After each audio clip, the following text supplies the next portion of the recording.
I thought this would be a good day to clean out my storage locker. Something else I need to throw away. Fat lazy cat doesn't even live here. Eats and sleeps. And you two don't live here either.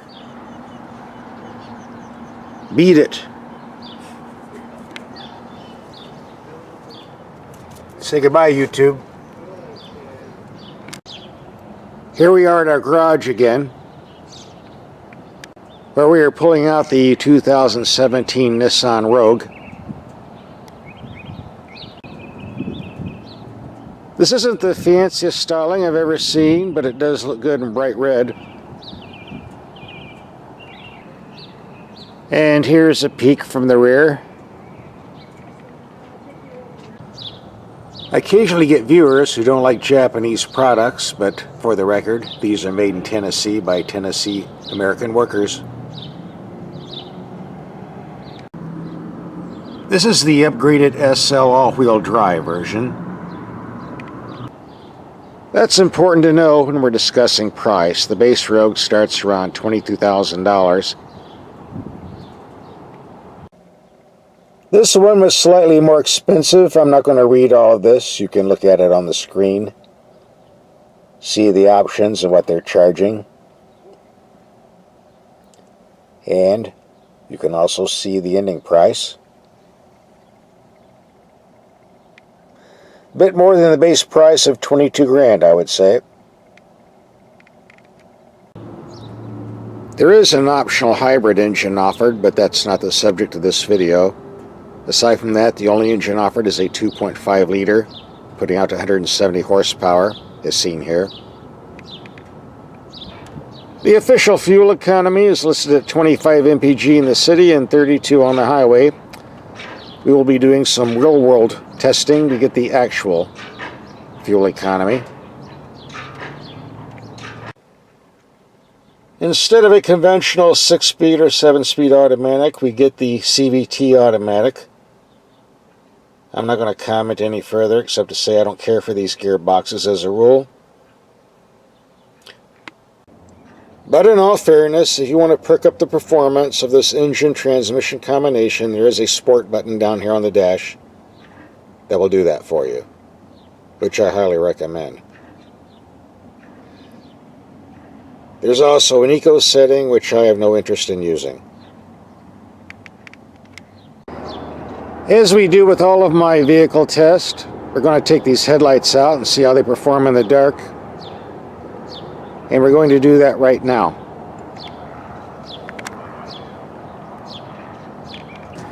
It's dark enough, so let's try out these headlights.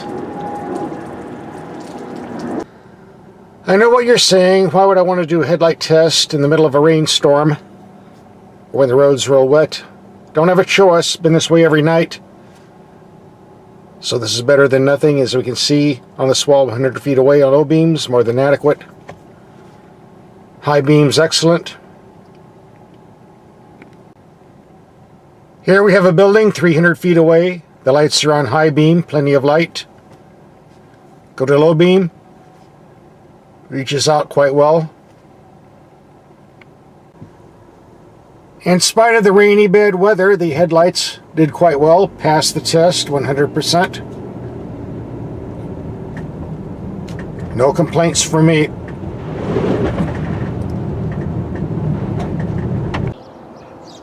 Next, we'll look at the cabin, which looks rather nice thanks to these tan leather seats. The federally mandated manufacturer's plate says this is a 5-seater. I can assure you that you're not going to get more than 2 in the second row seating, unless you're hauling monkeys.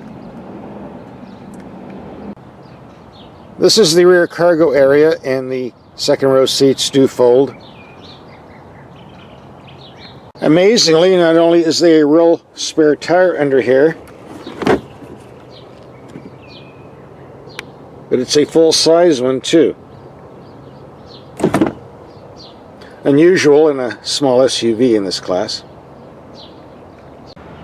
According to the advertising literature I read, Nissan offers a third row seating option to turn this into a 7-passenger, but I don't know, it's pretty tight back there. I haven't seen one of these 3-row seaters on the road yet. Would be interesting to. This rear cargo area is fine for hauling stuff, but as far as 3rd-row seating, you wouldn't get me back there. Hey, that's me. From the driver's position, we get a nice gauge cluster. If you move down, a lot of buttons you can't really see, but are nice and large, easy to feel. I'm not complaining. A very, very simple climate control system awaits you. 2 knobs and a few buttons. No need to read the owner's manual to operate this the way it should be. We get a stereo system that's also simple to use.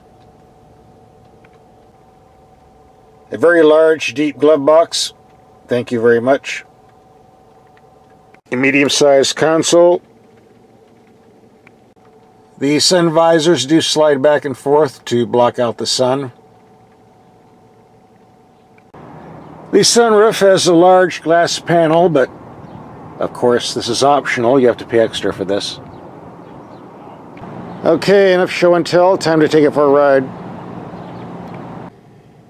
The CVT automatics are geared more for fuel economy than performance, so if you're in a hurry and want decent acceleration, you need to use that sport mode button. Like so.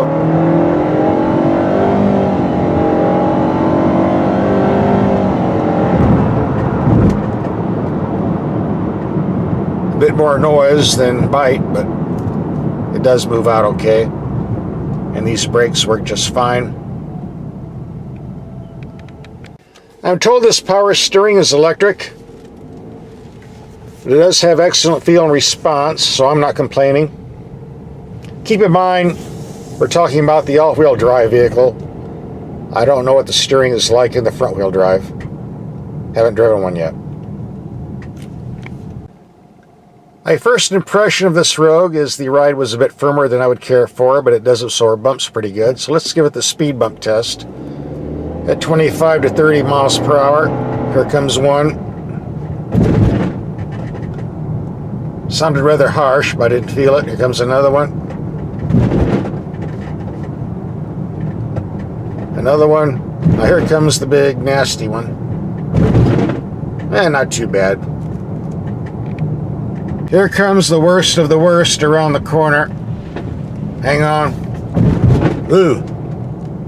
Still absorbed it pretty good. Because of its small size and quick steering, the Rogue is very pleasant to drive in city traffic. But now we're going to take it out on the freeway and see if we get some fuel economy out of this. So stand by.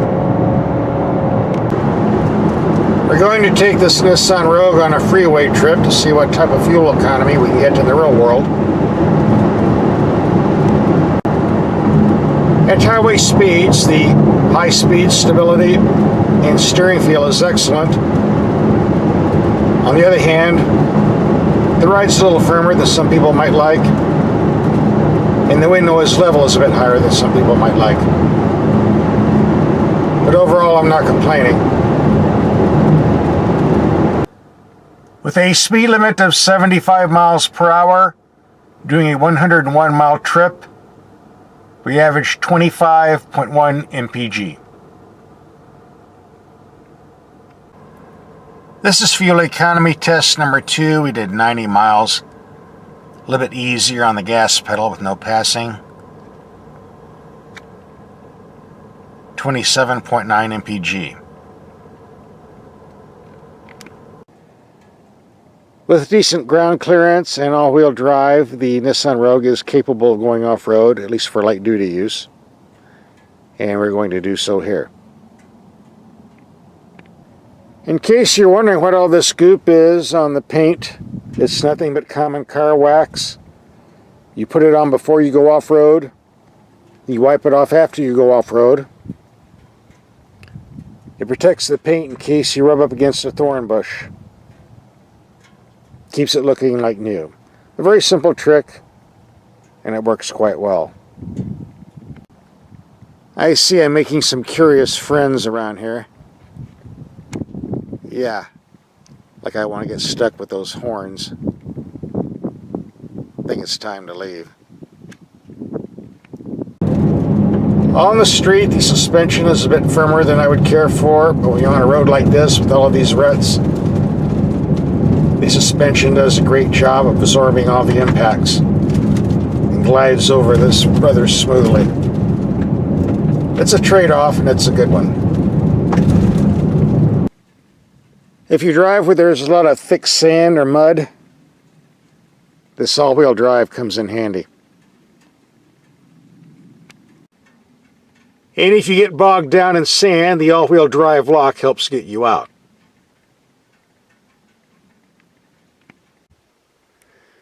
Well, the good news is, after hours of hiking, I finally found the cave. Do a little rattlesnake hunting. The bad news is, it's getting dark, and I have no idea where the car is. And Nissan wants it back tomorrow. Might not get that way. Well, we got a couple of rattlesnakes in the hole, but I guess the only way to get them out is to reach in and grab them, and that doesn't always work. Maybe another day. And that's a mountain lion nest. You'll be coming home soon, so time to leave. Here, Nissan, where are you? I'm 100 miles from the nearest town. I don't have to walk. Ah.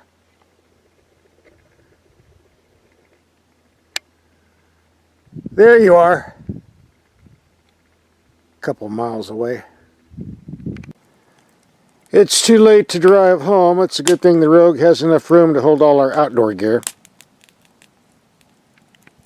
And the second row seats do fold down, giving you a place to sleep.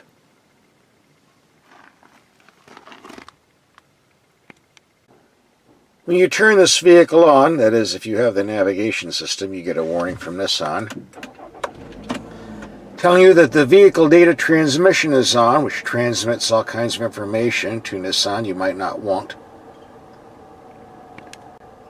In other words, they're spying on what you do and how you drive. That's the way I take it. Now, supposedly, if you press the button for Nissan Connect Services, you can limit the information you're sending. But it says Nissan Connect Service subscription is required to receive any service. Okay.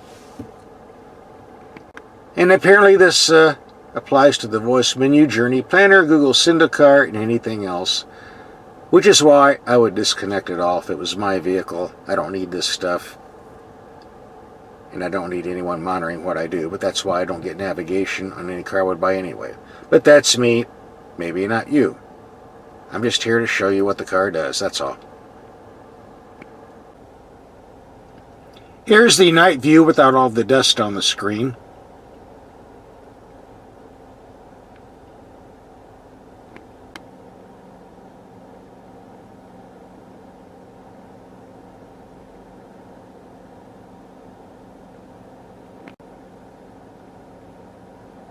I think I'll punch decline and see what happens. And here's what it says when I did that.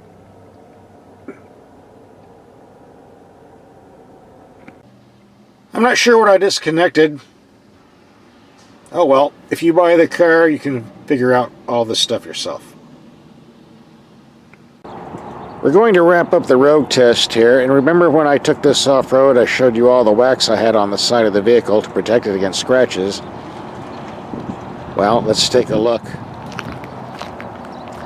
I did rub up against a thorn bush, but as you can see, the paint and the bodywork 100% like new.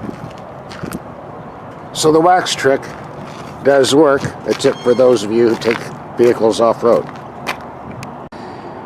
In the meantime, if you're looking for a compact SUV with a proven reliability record, the Rogue might be worth a look.